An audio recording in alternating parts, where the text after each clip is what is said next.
everyone. It is Mo, Enchanted Forest Boutique, but y'all already know that.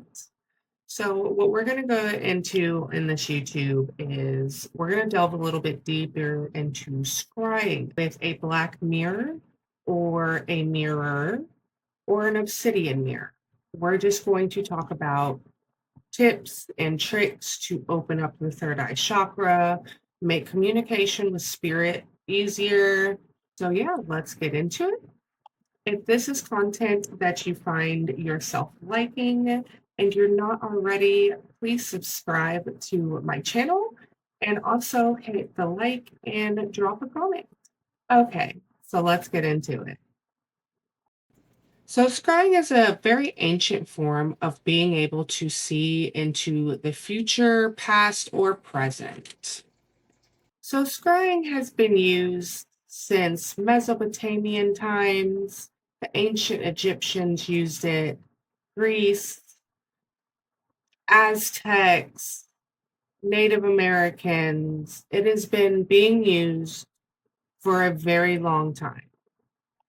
And its use is for divination purposes. So being able to glimpse into the future and get clues and hints to questions you may be asking, rather that be the weather, the outcomes of war. It has been used in so many different ways, all around divination.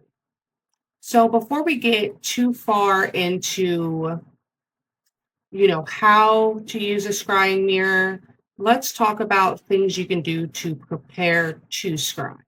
So let's discuss the cleansing of your mirror. I like to choose vinegar. You can choose whatever cleansing you would like.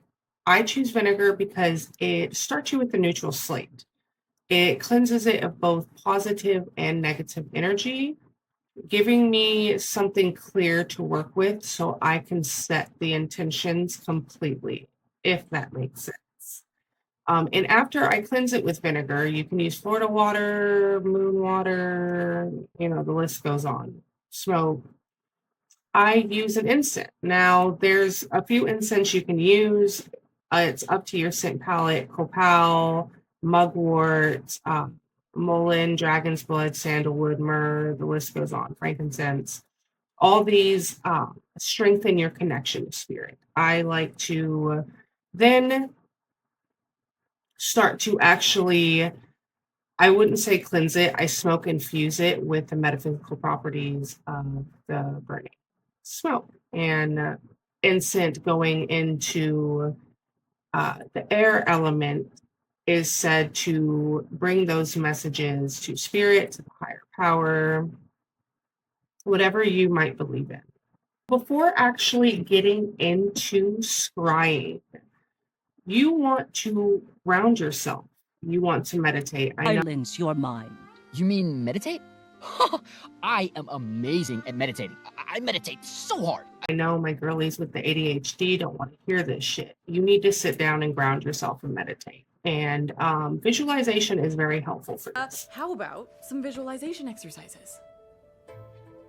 So, like, what I like to do is sit down and close my eyes and take some breaths, grounding myself, and start taking inventory from the forehead, top of my head, crown chakra, all the way down to my toes.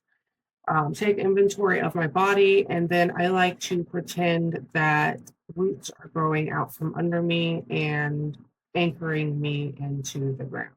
When you feel ready to start scrying, now this should be a few minutes of just meditating. You want to also stay focused on, if you are trying to ask a specific question, stay focused on that goal when you're meditating. What is the question you're asking? I'm just asking questions. What are possible outcomes? Just stay really focused on that goal if you are searching for a specific answer. So when you go to scry, that is what your mind will bring to spirit and what your energy has brought to spirit as the answer you are seeking. Next, I like to lock my mirror. How you choose to lock your mirror is entirely up to you. What you choose to use, you can pretend you have a key, you can put your hand up to it. You can do none of that. You can use your wand, your athame, and lock it. I will show you guys an example of things that I'm doing. And so I just actually do the locking of it and I say the incantation that, nothing negative can pass through this. I do allow positive communications, but if I'm not summoning a demon, I don't want one coming. Demon, where are you? This is also to keep other practitioners from being able to see out. Now, there will be other safety precautions I will give you at the end here for your mirror to also help keep other practitioners and things from the other realm from being able to see in on you. Now, another popular way of locking your mirror, after I lock it, draw the pentacle. It is up to you what sect you believe in on how you want to lock your mirror. But I do recommend locking your mirror.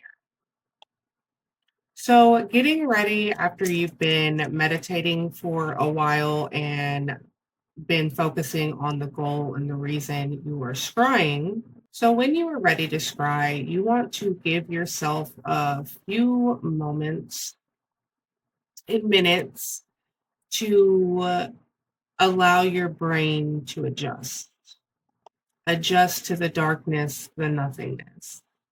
And oftentimes you'll start to see a fog, smoke, and that's completely normal. Just stay focused, blinking is fine, and try to keep your mind clear. Don't try to visualize things because oftentimes when you see darkness or you see a blank slate, your mind tries to fill in the blankness.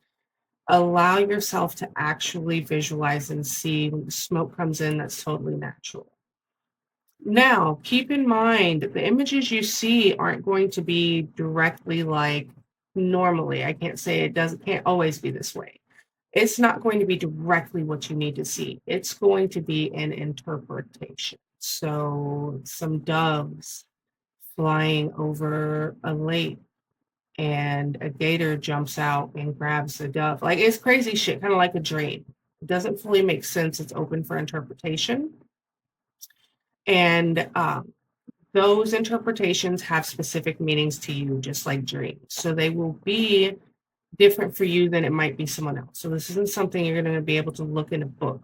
You're going to have to write these down, journal these feelings down, and write down what your interpretations, what your meanings in correlation to a dove even is, could it be betrayal? Could it be renewal?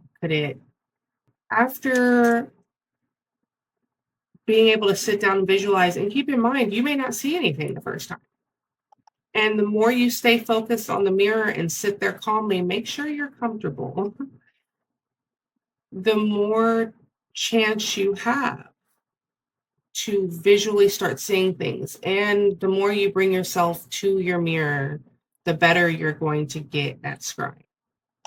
Now, can you do things to enhance this experience?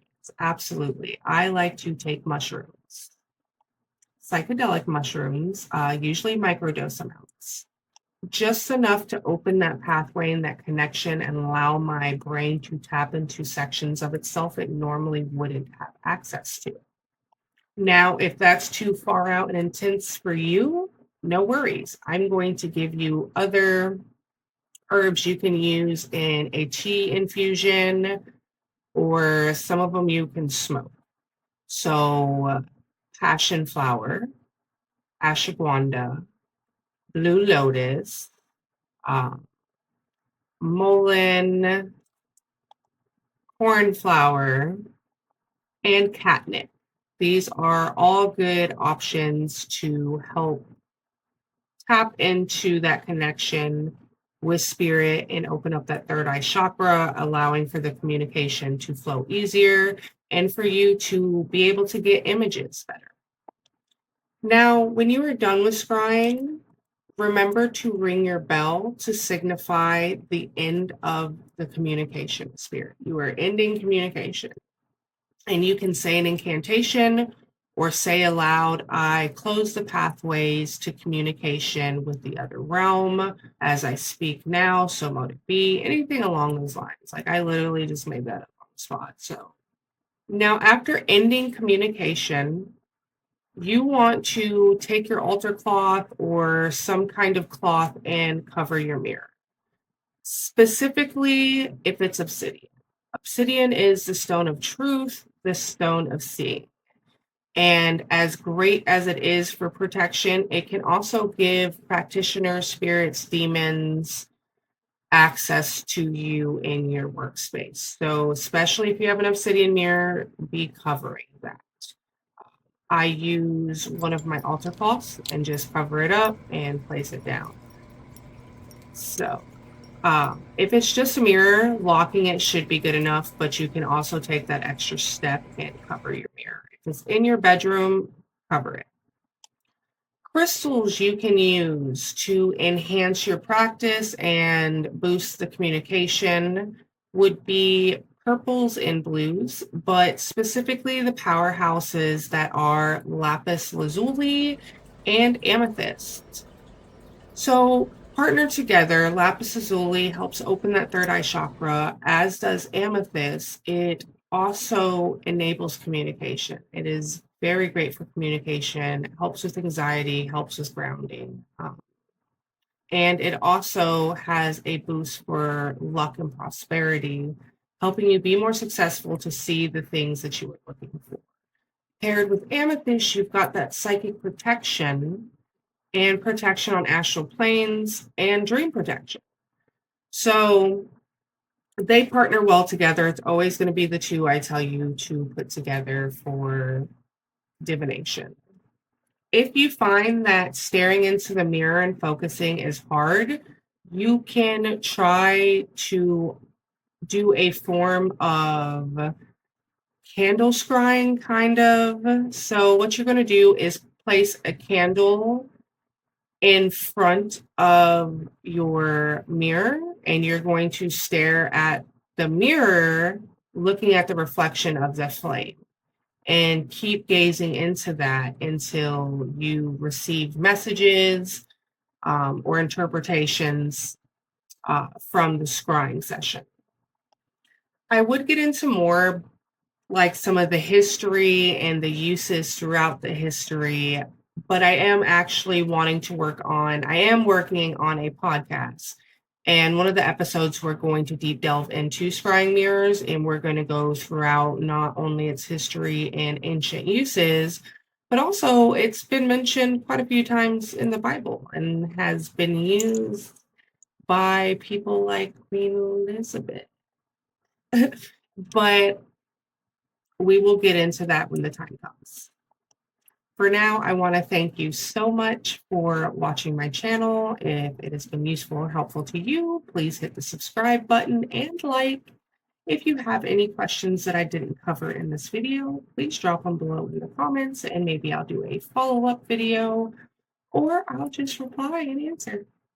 Okay, thank you so much for tuning in, my witch bitches. Love you guys as always, and bye.